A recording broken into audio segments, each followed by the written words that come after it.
बिस्मिल्लाहिर्रहमानिर्रहीम। नाज़रीन अस्सलाम वालेकुम, मैं हूँ इमरान वसीम।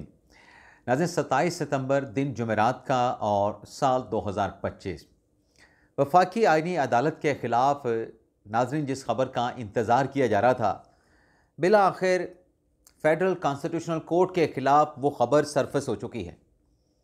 खबर क्या है, खबर की डिटेल्स क्या हैं, इस बड़ी खबर से अपने वीडियो लॉग का आगाज़ करेंगे और इसके बाद हमारे प्रोग्राम की जो दीगर अहम खबरें हैं, पाकिस्तान तहरीक इंसाफ ने खुफिया तौर पे क्या फ़ैसला किया है और उस फैसले के नतीजे में क्या बड़ा होने का इम्कान है या क्या बड़ा होने जा रहा है। ताकतवर ओहदेदार ने तहरीक इंसाफ के इस खुफिया फ़ैसले पर कप्तान पार्टी को क्या जवाब दिया, किन नताइज से आगाह किया, ये तफसीलात भी आपकी खिदमत में पेश करेंगे। लेकिन प्रोग्राम का आगाज़ करने से पहले आपसे दरख्वास्त के चैनल को सब्सक्राइब कर लें, बेल आइकॉन का बटन प्रेस करें, वीडियो पसंद आए तो इसे लाइक और शेयर ज़रूर कीजिएगा। तो नाज़रीन खबर यह है कि 27वीं आइनी तरमीम के नतीजे में आइनी अदालत बन गई, चीफ जस्टिस की तैनाती हो गई। अमीनुद्दीन खान साहब को आइनी अदालत का पहला चीफ जस्टिस बना दिया गया।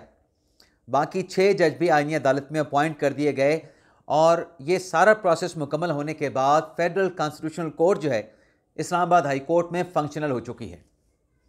लेकिन इसी दौरान आइनी अदालत और 27वीं तरमीम के खिलाफ कुछ दरख्वास्तें लाहौर हाई कोर्ट में, वफाकी शहरी अदालत में, सुप्रीम कोर्ट ऑफ पाकिस्तान में दायर की गई। लेकिन उन दरख्वास्तों पर एतराज़ात लग गए।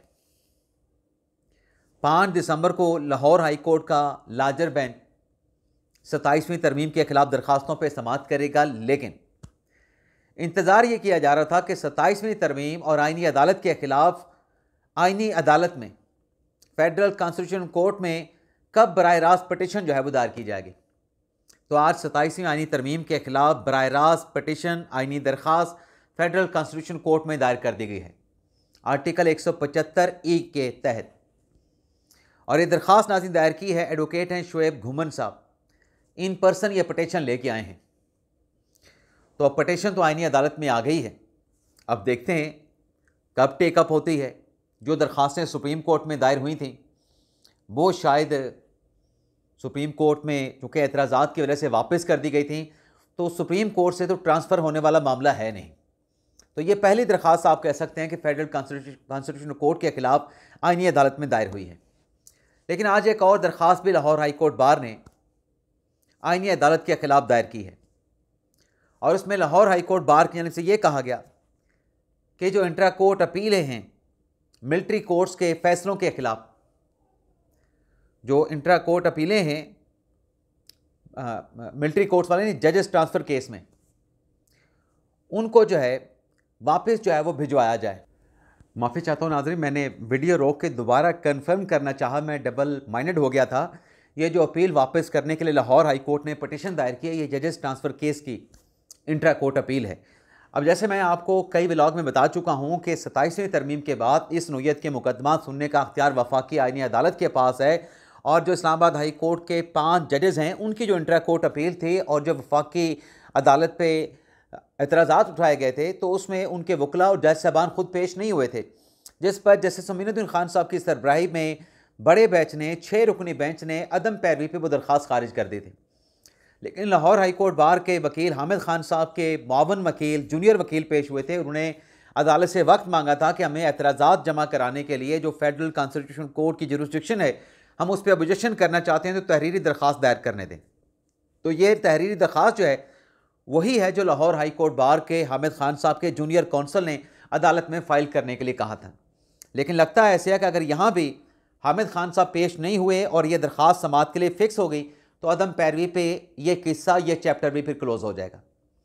बाकी इमरान खान साहब का तोशा खाना का मुकदमा जिसकी आज समाअत ना हो सकी, उसमें जज साहब ने, स्पेशल सेंट्रल अदालत ने 20 दिसंबर की तारीख दे दी है कि अब समाअत 20 दिसंबर को होगी। अब नाज़रीन आ जाते हैं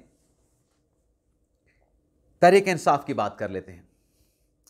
एक तो नाज़रीन आज मुलाकात का दिन था और जब मैं प्रोग्राम रिकॉर्ड कर रहा हूँ किसी भी तहरीक इंसाफ की क़यादत की आज इमरान खान साहब से मुलाकात नहीं हो सकी और सुहेल अफरीदी साहब जो कि इस वक्त जब प्रोग्राम रिकॉर्ड हो रहा है डियाला जेल के बाहर धरना दे के बैठे हैं, उनका कहना यह है कि इमरान खान साहब से मुलाकात करवाई जाए। उनकी सेहत से मुतल्लिक तशवीश है, अगर ये मुलाकात हो जाती है तो हमारी तशवीश ख़त्म हो जाएगी। लेकिन नाज़रीन, सुहेल अफरीदी साहब ने कुछ इल्ज़ामात भी लगाए हैं।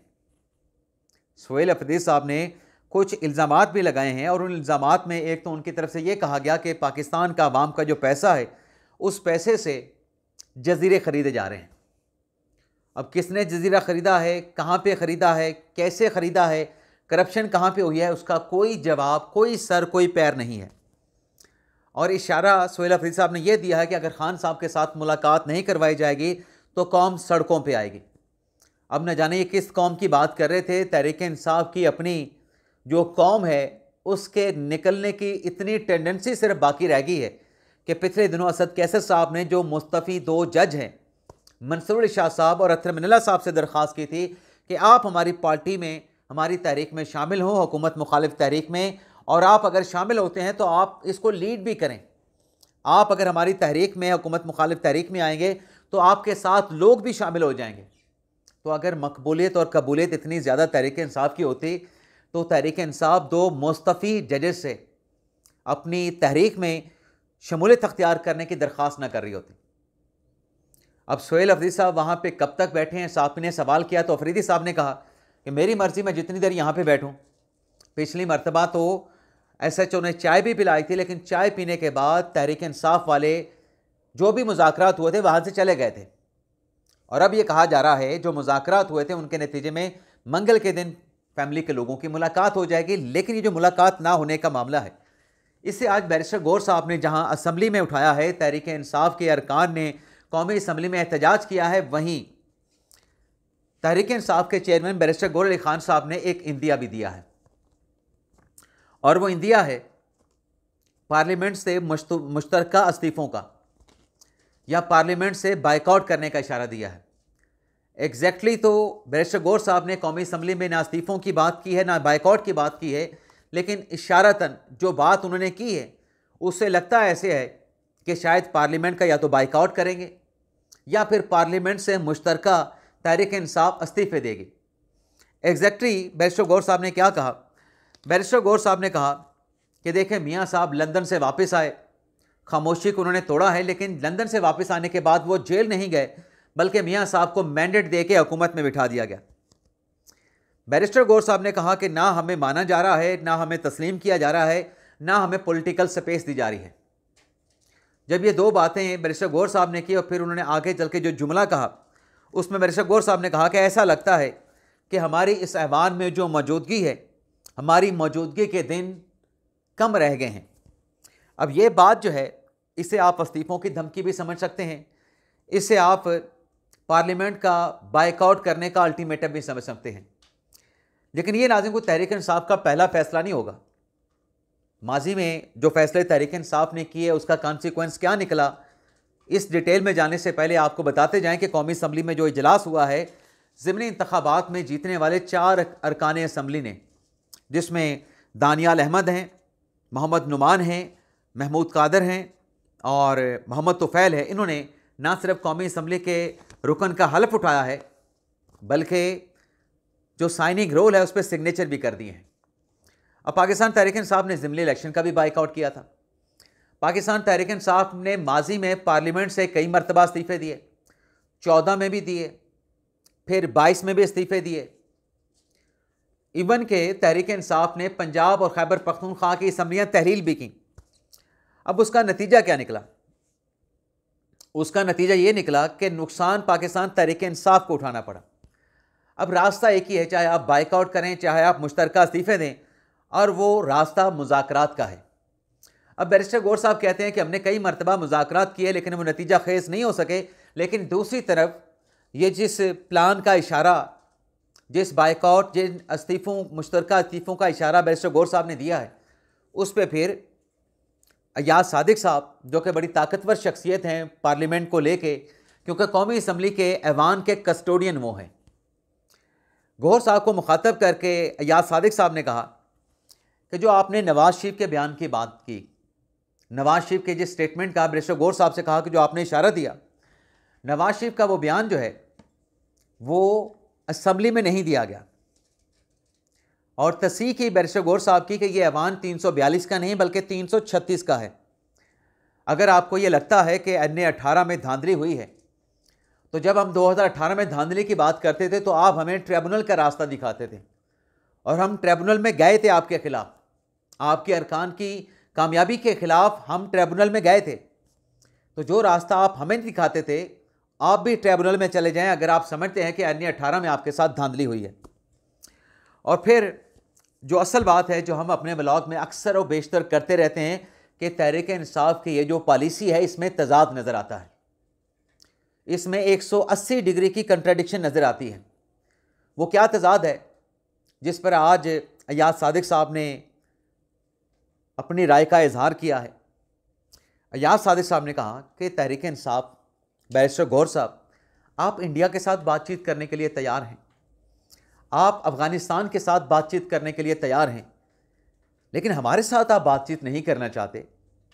अयाज सादिक साहब ने कहा कि जब आपकी ये सियासी पोजीशन है कि आप इंडिया से, अफ़गानिस्तान से तो बातचीत करने के लिए तैयार हैं, लेकिन आप हमारे साथ बातचीत करने के लिए तैयार नहीं। आपको बार बार मुज़ाकरात की ऑफ़र की गई, बार बार आपको मुज़ाकरात की टेबल पे बैठने का कहा गया, लेकिन जब आपने हमारे साथ मुज़ाकरात करने ही नहीं, तो फिर मेरे पास इसके अलावा क्या ऑप्शन हो सकता है? मेरे पास तो इसके अलावा ना कोई जवाज़ है, ना कोई लॉजिक है, ना कोई ऑप्शन है। तो फैसला आपने करना है। हमने तो आपको बार बार मुज़ाकरात की पेशकश की है, लेकिन आप मुज़ाकरात की टेबल पे हमारे साथ बैठने के लिए तैयार ही नहीं। नाज़रीन, वही बात है कि रास्ता अगर आपने बनाना है तो आपको मुज़ाकरात की टेबल पे, आपको पसंद है, आपको पसंद नहीं है, आपको बैठना पड़ेगा। बल्कि अतार तारड़ साहब ने भी तहरीक इंसाफ को आज की कौमी असम्बली के इजलास में आड़े हाथों लिया। अतार तारड़ साहब ने कहा कि इस इलेक्शन का आप कहते हैं कि हमने बाइकआउट किया है। जब आपने बाइकआउट कर दिया फिर तो आपका हक ही नहीं रहता कि आप ज़िमनी इंतखाबात पे, इलेक्शन पे बात करें। अतार तारड़ साहब ने कहा कि बाबर नवाज खान ने तहरीक इंसाफ से NA-18 की जो सीट है वो छीनी है, कामयाबी से 44,000 वोटों की जीत के साथ छीनी है। तहरीक इंसाफ को मुज़ाकरात की ऑफ़र करते हैं, लेकिन तहरीक इंसाफ के तो अपने कौल व फ़िल में तजाद मौजूद है। ये तो इदारों को टारगेट करते हैं और इनके इदारों के खिलाफ जो कैंपेन है उसकी हम मज़म्मत करते हैं। तो ये तो नाज़रीन सियासी खबरें हो गई, अदालती खबरें हो गई। अब पाकिस्तान ने जो कामयाबी हासिल की है और भारत जो पाकिस्तान के खिलाफ दुम दबा के भागा है, उसकी डिटेल आपके साथ शेयर कर लें। खबर नाज़रीन ये है कि ऑक्सफोर्ड यूनियन में पाकिस्तान और भारत का एक मुबाहिसा होना था। अब आपके सामने हकायक हैं कि भारत और भारत के जो मिनिस्टर हैं, भारत की जो हुकूमत है, मोदी सरकार की जो काबीना है और जो ख़ास तौर पे इंडियन मीडिया है, पाकिस्तान के ख़िलाफ़ हमेशा झूठे बेबुनियाद इल्ज़ामात की भरमार होती है। पाकिस्तान पे हर वो इल्ज़ाम धर दिया जाता है, लगा दिया जाता है जिसकी कोई बेस नहीं होती। लेकिन चूंकि किसी फोरम पे भारत पाकिस्तान के साथ बैठ के मुज़ाकरात करने के लिए तैयार नहीं, तो ऑक्सफोर्ड यूनियन में एक मुबाहिसा रखा गया था जिसमें पाकिस्तान का पैनल भी था, जिसमें इंडिया का पैनल भी था। अब पाकिस्तान के पैनल में साबिक chairman joint chief of staff committee general Zubair Mahmood Hayat साहब थे, साबिक वज़ीर ख़ारजा हिना रबानी खर साहबा थी और पाकिस्तान के बरतानिया के जो हाई कमिश्नर हैं डॉक्टर मोहम्मद फैसल साहब वो थे, और इंडियन गवर्नमेंट का, मोदी सरकार का अपना 3 उनकी नामवर शख्सियात का पैनल था। अब इस मुबाहिसे में अगर आप देखें कि ऑक्सफोर्ड में इंडियन स्टूडेंट्स की तादाद पाकिस्तान से बहुत ज़्यादा है और इस मुबाहिसे में लॉजिक पे बात होनी थी, इस मुबाहिसे में दलील से बात होनी थी और उसमें फिर वोटिंग होनी थी कि किसने लॉजिक के साथ और दलील के साथ बात की है। लेकिन ये मुबाहिसा शुरू होने से पहले ही भारत का जो पैनल था वो अपने आप को विड्रॉ कर गया, मैदान छोड़ के पाकिस्तान के खिलाफ दुम दबा के भाग गया, जिसके बाद इस मुबाहिसे में जो कि ऑक्सफोर्ड यूनियन में होना था, पाकिस्तान को बिला मुकाबला कामयाब करार दे दिया गया। और जैसा मैंने आगाज़ में कहा कि इस किस्म के मुबाहिसों में जो पाकिस्तान और भारत के ऑक्सफोर्ड यूनियन में होते हैं, वहाँ पे इंडियन वोटर्स की तादाद ज़्यादा है, लेकिन वहाँ पे जो वोटिंग है वो फिर मेरिट पे होती है। दलाइल और लॉजिक सुनी जाती है, दलील सुनी जाती है, आर्गुमेंट सुने जाते हैं। ऐसे नहीं कि जैसे इंडियन मीडिया वाले लाहौर में समंदर ला के उसको फतेह कर लें, इस्लामाबाद को कनक्वर कर लें, कराची की बंदरगाह पे कब्ज़ा कर लें।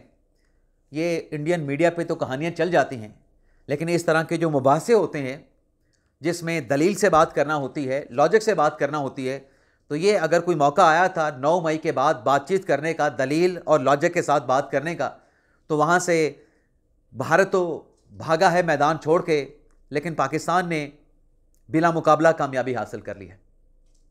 तो ये था नाज़रीन हमारा वीडियो लॉग। आपसे इजाज़त चाहते हैं। अल्लाह ताला हम सब का हामी नासिर हो। अपनी दुआओं में याद रखिएगा। अल्लाह हाफिज़।